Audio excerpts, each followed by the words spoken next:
จะมารีวิวนี่ก็จะเป็นคิตตี้เขาบอกว่าเป็นลูกอมกลิ่นผลไม้ต่างๆนะอ่านกันเลยมันจุไปด้วยลูกอมกลิ่นส้มกลิ่นเลมอนกลิ่นกล้วยนะคะมันจุไว้ได้ดอกนี้เดี๋ยวมาเปิดดูกันเลยดับแรกแกะ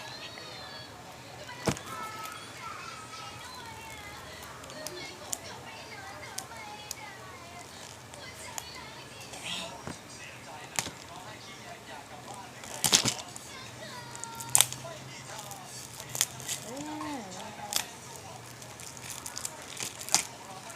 งในอะไรอยู่ข้างในด้วยแต่ว่าเปิดโชว์ขึ้นมาก่อนแล้วกันมันปิดแล้วปิดแต่ว่าจะมาเปิดกัน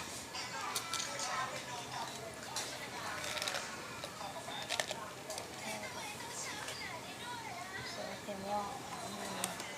เดี๋ยวเราจะกินติดขนม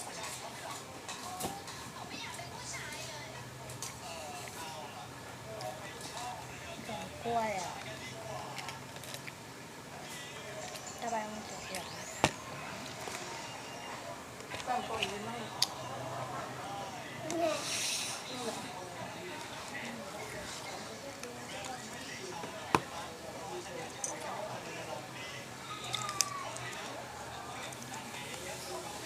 นี่นะคะแบบตีแต่ก็จะเหมือนกันน่ารักมากเพราะมันไม่รู้รสชาติอ่ะอันนี้ก็จะดึงออกมาได้แล้วก็จะเป็นสติ๊กเกอร์พวกนี้นะคะแล้วก็เหลือมากๆเลยค่ะสำหรับวันนี้ไปกันนะบ๊ายบาย